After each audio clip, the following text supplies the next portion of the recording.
샬롬. 오늘도 하나님 말씀 앞에 나오신 여러분 환영합니다. 우리 함께 기도하겠습니다. 하나님, 오늘도 우리에게 귀한 말씀 주시니 감사합니다. 우리가 말씀을 대할 때에 우리의 영혼이 유익을 얻고 풍성함을 얻으며 하나님의 인도하고 계시다는 사실을 확인하고 하나님의 사랑을 깨달을 수 있도록 이 시간에 역사하여 주시옵소서. 예수님의 이름으로 기도했습니다. 아멘. 오늘 함께 살펴볼 말씀 사도행전 1장 12절에서 26절. 사도행전 1장 12절에서 26절까지 함께 살펴보도록 하겠습니다. 오늘도 성실하신 우리 아버지 하나님을 찬양합니다. 어제의 하나님, 오늘의 하나님, 또 내일의 하나님은 불변하시고 또 회전하는 그림자가 없으시는 하나님이신 줄 믿습니다. 그렇기에 과거의 그 하나님의 기록을 통해서 오늘 나의 하나님이 동일한 분이심을 우리는 깨닫게 됩니다. 그 하나님과 함께 사는 삶은 현대에 와서는 달라질 수 있죠. 그 양식은 다르겠지만 그 하나님을 믿는 신뢰는 같을 수 있다는 겁니다. 그래서 우리가 성경의 위인들을 통해서 그들이 하나님과 어떻게 교제하는가, 그것을 바라보면서 우리가 오늘 나의 하나님과 동행하게 되는 것이지요. 오늘도 본문 속에서 제자들은 성령 하나님을 따라 공동체를 하나하나 다시 만져가기 시작합니다. 오늘 본문을 통해서 저와 여러분의 가정과 직장, 일상이라는 그 공동체를 만져갈 수 있는 저와 여러분들에게 소망합니다. 먼저 12절부터 14절 보도록 하겠습니다. 제자들이 감람원이라 하는 산으로부터 예루살렘에 돌아오니 이 산은 예루살렘에서 가까워 안식일에 가기에 알맞은 길이라. 들어가 그들이 유하는 다락방으로 올라가니 베드로, 요한, 야고보, 안드레와 빌립, 도마, 바돌로메, 마테와 및 알페오의 아들 야고보, 셀롯인 시몬, 야고보의 아들 유다가 다 거기 있어 여자와 예수의 어머니 마리아와 예수의 아우들과 더불어 마음을 같이하여 오로지 기도에 힘쓰니라. 예수님의 승천은 예루살렘 가까운 곳 감람산이란 곳에서 일어났죠. 여기에서 예수님의 승천이 예루살렘 1km 반경 안에서 일어났고 그 승천을 목격한 제자들은 돌아와 예루살렘으로 머물며 예수님의 약속을 지키는 것을 보게 됩니다. 보니까 11 제자와 무리가 함께 다락방에 모이게 됩니다. 그 중에는 예수님을 늘 따르던 여자들 및 예수님의 가족들도 있었습니다. 그들은 어떤 자들이었습니까? 처음에는 예수를 한낱 인간이요 형제로 여기면서 예수님을 믿지 않고 말리던 사람들이었죠. 그러나 부활하신 예수님을 목격한 후에는 나중에는 교회의 귀중한 기둥들이 돼 있다는 것을 우리는 사도행전을 통해서 이제 알게 될 것입니다. 이것이 예수님에 대한 그들의 관점의 변화를 보여주죠. 여러분, 우리가 예수님을 한 인간으로서 알아야 합니다. 그도 우리를 공감하고 체휼하시기 위해서 인간이 되셨습니다. 그런데 중요한 것은 인간 중에서 가장 뛰어난 인간, 뛰어나다 못해 신성을 가진 인간이었음을 우리는 기억을 해야 합니다. 그래서 예수의 죽음으로 말미암아 우리가 속죄함을 얻을 수 있었던 것이지요. 한낱 인간이 그러한 신적 권위를 얻으려 많은 교주들이 나타났지만 마지막에는 그들의 실체가 무엇이었습니까? 죽음이었습니다. 부활이 아니었습니다. 게다가 자신의 사리사욕을 위해서 타인의 것들을 체득하는 것을 우리는 너무나 뉴스 사건 사고에서 목격하게 됩니다. 그러나 예수님을 목격한 자들은 예수님의 죽음과 부활, 그리고 예수님의 그 복음과 사랑을 경험하면서 지금까지 그 메시지를 전해주고 있습니다. 진정한 인간의 대표자요, 왕이요, 제사장이요, 선지자였던 예수님의 모습을 지금 우리는 이 본문 속에서 확인하게 되는 겁니다. 그러니 이 제자들은 예수님이 승천하신 후에도 예수님의 약속을 믿어 마가의 다락방에 모여서 기도에 오로지 힘쓰는 것입니다. 15절부터 18절까지 읽도록 하겠습니다. 모인 무리의 수가 약 120명이나 되더라. 그때 베드로가 그의 형제들 가운데 일어서서 이르되, 형제들아, 성령이 다윗의 입을 통하여 예수 잡는 자들의 길잡이가 된 유다를 가리켜 미리 말씀하신 성경이 응하였나니 마땅하도다. 이 사람은 본래 우리 수 가운데 참여하여 이 직무의 한 부분을 맡았던 자라. 이 사람이 불의의 삭스로 밭을 사고 후에 몸이 곤두박질하여 배가 터져 창자가 다 흘러나온지라. 이 일이 예루살렘에 사는 모든 사람에게 알려져 그들의 말로는 그 밭을 아겔다마라 하니 이는 피밭이라는 뜻이라.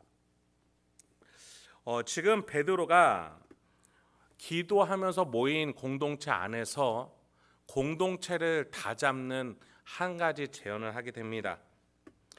그런데 있어서 먼저 가론 유다에 대한 이야기를 먼저 시작을 하죠. 그런데 16절에 보니 이 유다를 가리켜 미리 말씀하신 성경이 응하였다.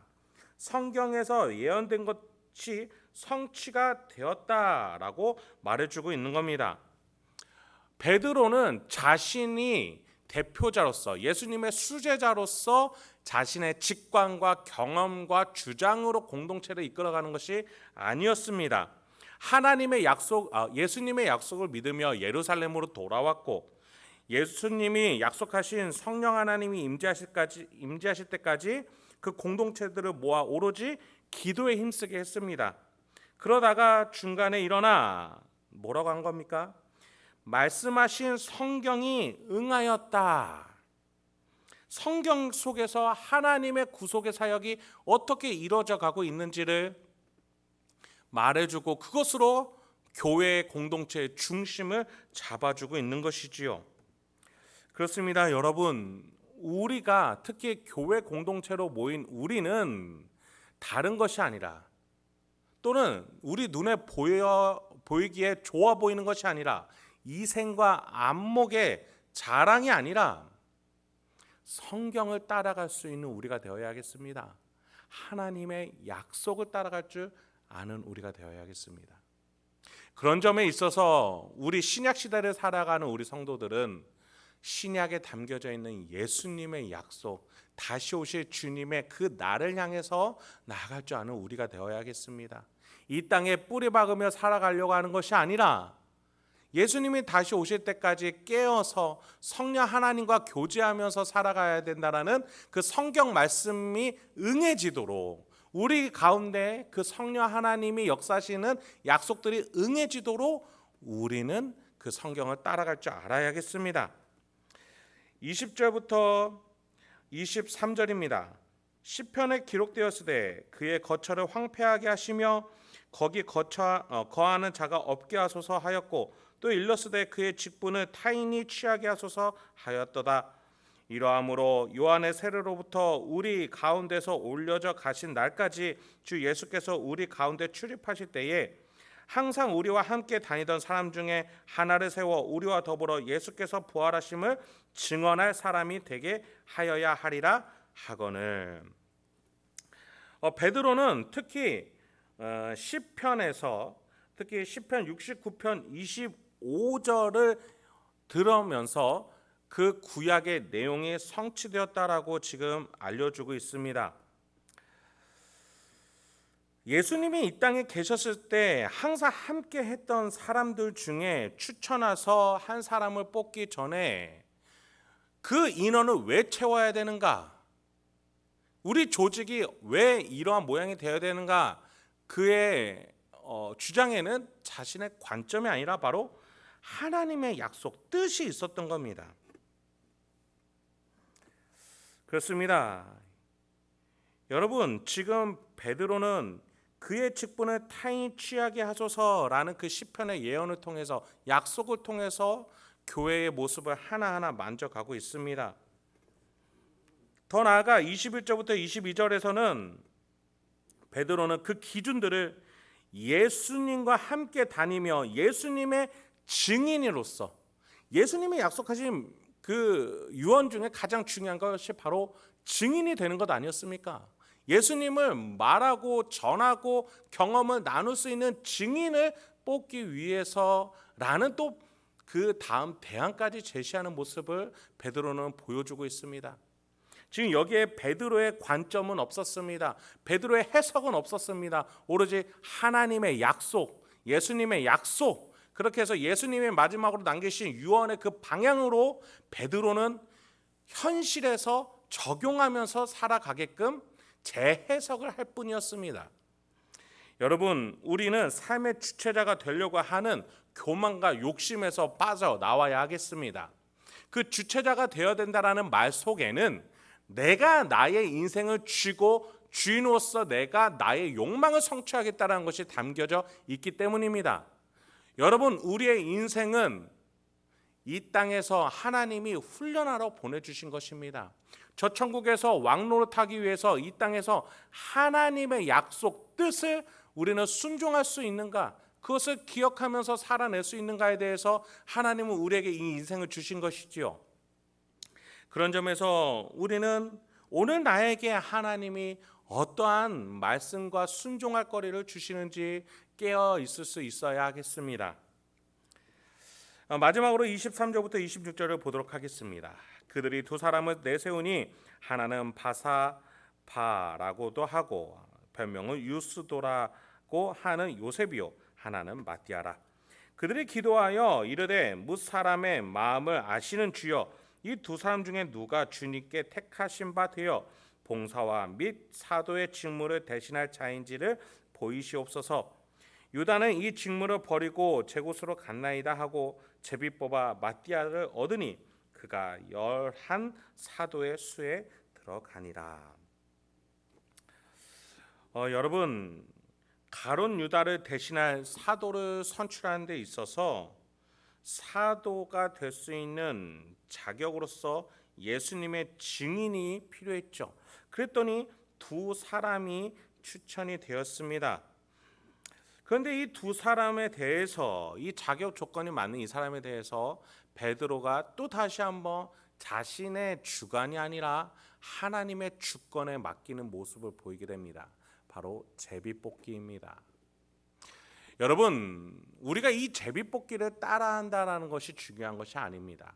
이 속에서 베드로가 하나님의 주권과 하나님의 뜻, 그 의향, 그 방향에 대해서 얼마나 긴밀하게 고민하고 있고 베드로 안에서 하나님이 역사하심을 함께 따라가고 있는지를 하나하나 보여주고 있는 겁니다.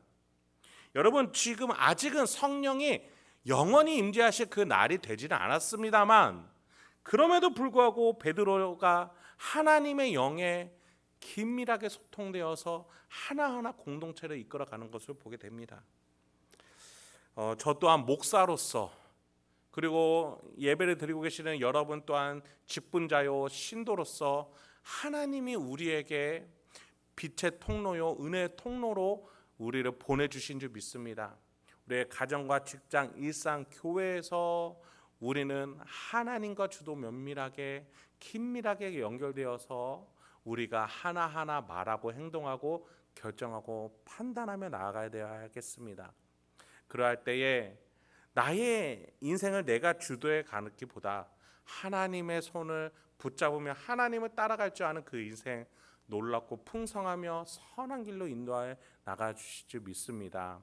성경의 하나님의 약속, 내 안에 계신 성령 하나님의 임재, 그리고 성부와 성자 하나님께서 만들어 주신 그 구속사 인생 속에서 그 길을 따라가 영혼을 바라보고 섬기러 나아가며 오늘 하루도 승리하실 수 있는 저와 여러분이 되길 소망합니다. 함께 기도하겠습니다. 하나님, 오늘도 우리에게 귀한 말씀 주시니 감사합니다. 오늘도 이 말씀을 통해서 우리가 어떠한 태도로, 어떠한 삶의 방향으로 나아가야 될지 하나하나 알려주시고 깨닫게 하여 주시옵소서. 그리하여 오늘도 주님과 함께 영혼을 구하러, 섬기러, 사랑하러 나아갈 줄 아는 우리 성도님들과 제가 되도록 인도하여 주시옵소서. 예수님의 이름으로 기도했습니다. 아멘.